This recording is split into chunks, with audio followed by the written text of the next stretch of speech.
porque não me interessa pessoalizar nenhuma história, mas entender o fenômeno social. Eu estou preocupado como é que a desigualdade social brasileira se dá no dia a dia e como é que os ricos fazem, o que os ricos fazem para poder fazer com que os outros entendam que eles são ricos. O que tem de mais legal na pesquisa antropológica é a capacidade que ela tem de cobrar dos seus pesquisadores uma transformação gigantesca. Então, ao longo desse processo todo, quando fui entrando no mundo dos ricos, descobri que a bebida que eu achava ótima, sabe aquela que a gente toma na faculdade? Ela não era assim tão maravilhosa, não. Os ricos estavam bebendo outras coisas que eu provava na casa deles e mesmo não cabendo no meu bolso, eu dizia, rapaz, um dia ainda vou tomar isso. Já sei por que é tão caro, porque é muito melhor mesmo. É muito melhor. Bebeu muito? Bebi muito, comi muito, mas era engraçado também, né? Porque os ricos têm uma coisa maravilhosa, que eles dão jantares com os melhores chefes, mas o que se espera de você, convidado, é que não coma, né? Pois é, esse negócio de comer é muito coisa de pobre, né? É coisa de pobre, é coisa de pobre. Comer é coisa de pobre. E aí, eu tinha um desafio que era o seguinte, que era, como é que eu faço para não comer muito, ao mesmo tempo eu comer em casa? Faz igual minha mãe ensinou. Claro, já vai comido. Só que aí eles falavam para mim o seguinte, gente, restaurante caríssimo, eles falavam assim, Michel, vai pedir o quê? Eu dizia, não, tô bem, eu tô fazendo dieta, né? Porque é importante fazer dieta no mundo dos ricos. E aí eles falavam, que engraçado, né? Você não come nunca, só vive de dieta e não emagrece nunca, nem uma grama. Michel faz uma dieta sei lá da onde. Michel, mas eu descobri então isso que você está narrando é a tal da observação participante. É, exatamente.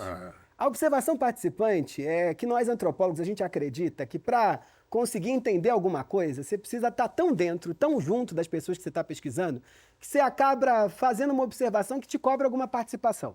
E isso te cobra mudar de roupa, isso te cobra ir diariamente nos eventos, isso te cobra viajar com teus interlocutores de pesquisa, isso te cobra uma transformação também. Isso te custa. Isso me custa, isso me custou também. Mas a pesquisa ela se bancou por si mesma. Como assim? Eu comecei a fazer o campo e aí, num determinado momento, disseram que eu valia alguma coisa dentro para os ricos. E aí os ricos começaram a perguntar, olha, a antropologia está na moda? Você não quer dar aula pra gente de antropologia, não? E aí eu comecei a ganhar uma graninha. Mas eu comecei a ganhar uma graninha também porque eu virei algo que é o antropólogo do luxo. E o que foi isso? Os ricos precisam saber o que precisam fazer para poder serem reconhecidos como ricos. E aí eles vão contratar professor de etiqueta, vão contratar personal trainer, vão contratar os melhores corretores e apareceu um cara que dizia que era o antropólogo do luxo, que sabia o que era luxo. Como toda relação é uma troca, eu usei muito e fui muito usado. Eu tinha o mesmo papel que as bolsas têm, que os relógios têm, que os carros têm. Ostentar. Ostentavam uma amizade. Você era ostentado. Eu era, já tive esse momento, hein? Já tive melhor. Que onda, cara.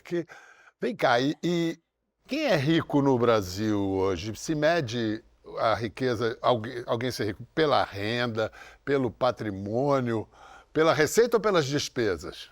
Bial, dinheiro não é tudo para definir quem é rico no Brasil, né? Esse é um ponto interessante. Porque para além daquilo que as estatísticas dizem, do mínimo que você precisa para ser considerado rico, só para a gente olhar aqui para o cenário brasileiro, se você tem uma renda média em torno de 20 mil reais, de 20 a 25 mil reais, você já pode fazer parte do 1% da sociedade brasileira, que em qualquer lugar do mundo seria considerado rico.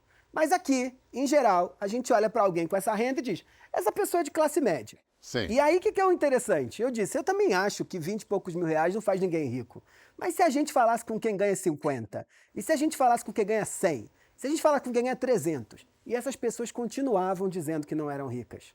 E aí, eu fui entender que Passando de 1 milhão também? Também. E passando de... O rico é sempre o outro. O rico é sempre o outro. E é sempre o outro porque a gente gosta de acreditar que o rico é aquele que vive com mais do que precisa.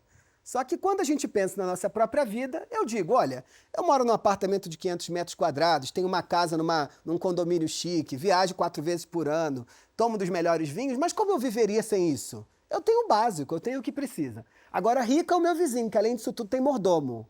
Aí esse cara é rico. E a grama é muito mais verde que a minha. Quem está ouvindo a gente, às vezes tem uma pessoa que é uma diarista que vai na sua casa e às vezes você tem uma vida ali com dificuldade, né? Você não tem dinheiro, você está ali naquela coisa, o salário precisa chegar no final do mês.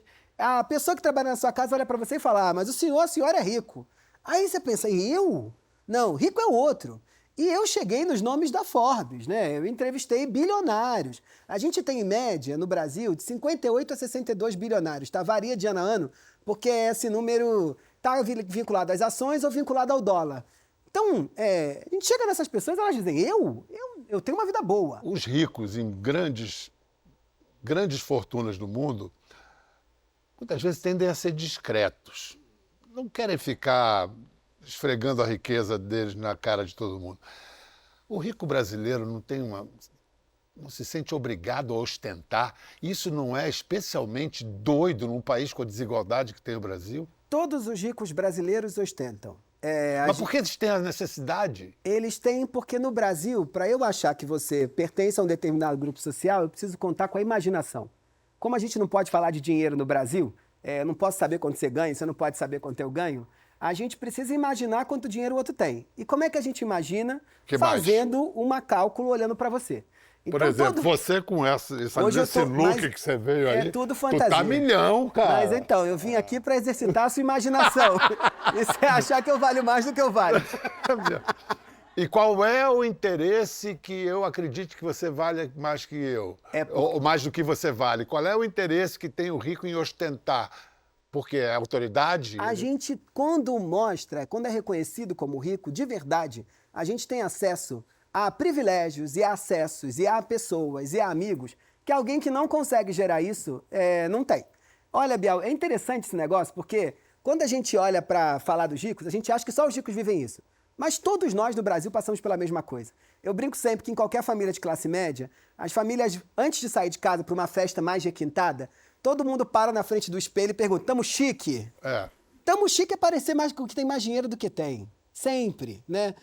A preocupação... Mas isso vale para qualquer classe, qualquer recorte demográfico. Vale para a maneira como nós, no Brasil, produzimos as desigualdades e comunicamos essas desigualdades. Que é diferente, por exemplo, de um rico francês que está preocupado em dizer a quantidade de livros que leu ou a quantidade de vezes que frequenta os museus mais clássicos da Europa. Então, ou aqui, as doações que faz para a Opéra, etc. Então, lá, essa que é o processo que gera a distinção. Aqui a gente faz o quê para ganhar sentido? Para dar sentido para o dinheiro?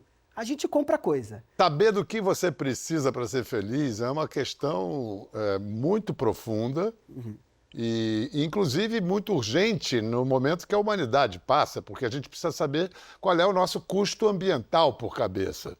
Né? Não é verdade? Claro. É uma das questões da crise climática a gente entender que, cara, não dá mais para viver como nossos avós, nossos pais viveram, porque tem um custo ambiental muito grande. Aí você começa a pensar, mas o que eu desejo? Do que eu desejo, do que eu de fato preciso? Bial, tá ficando filosófico o negócio. Mas esse é um ponto fundamental para uma sociedade como o Brasil. Se aqui a gente cria diferença a partir das coisas que você compra, como é que a gente traz o discurso da sustentabilidade para o dia a dia? Eu tenho uma certeza que não é penalizando o consumo, é penalizando a produção. Então vamos produzir do melhor jeito para permitir que a empregada doméstica ou o CEO de maior empresa brasileira tenha a possibilidade de comprar as coisas que tem vontade de comprar. Porque todos nós aqui precisamos de coisa para comprar, para poder inventar quem a gente é. Você ganhava confiança de seus entrevistados? Ganhava, mas... Você os seduzia?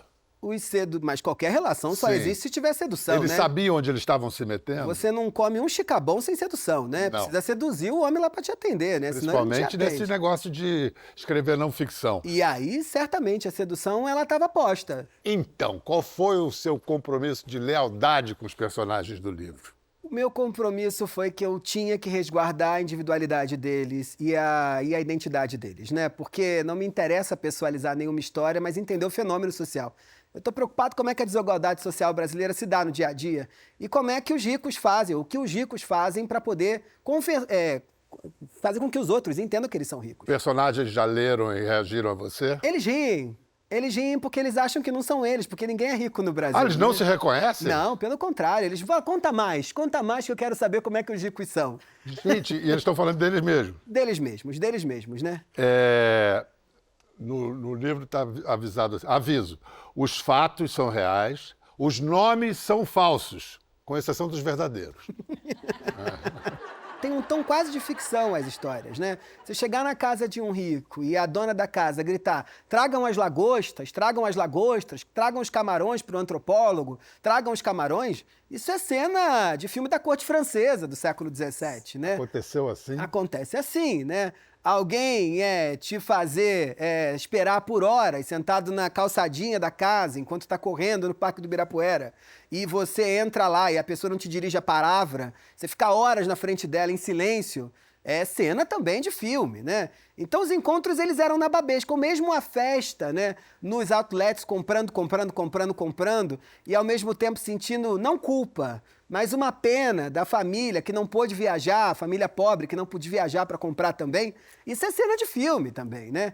E era assim, desse jeito, pronto, na minha frente, ao ponto de eu ficar questionando assim, como eu vou escrever isso e as pessoas vão acreditar? Uma das teses a respeito de nosso racismo no Brasil é de que ele é mais econômico do que necessariamente racial ou de cor. Quer dizer, quando um negro acende, o preconceito teoricamente desaparece.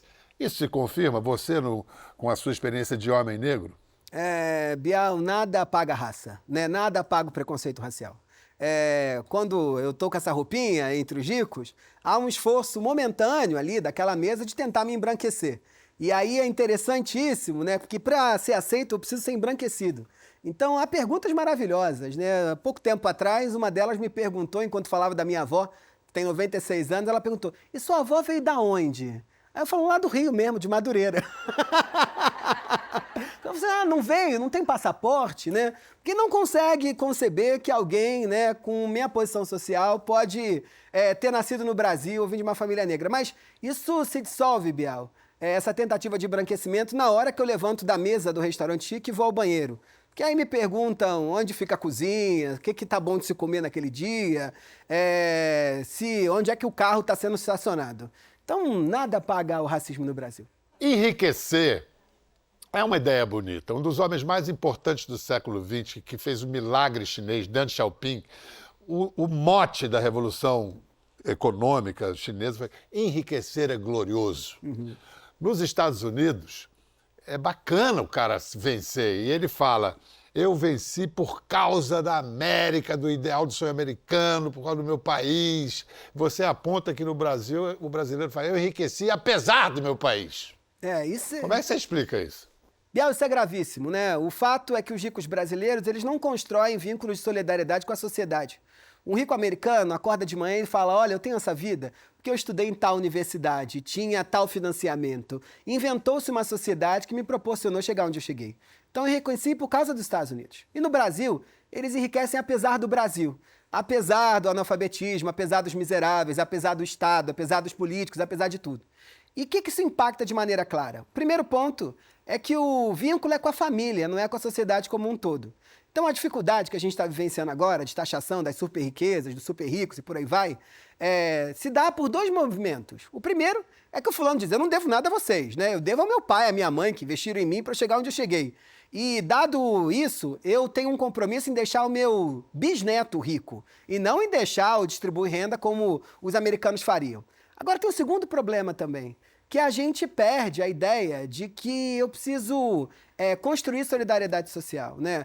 Os ricos brasileiros ficam encastelados, porque se acham mesmo pertencentes a um outro mundo, e com outro vínculo de solidariedade, outro vínculo de reciprocidade.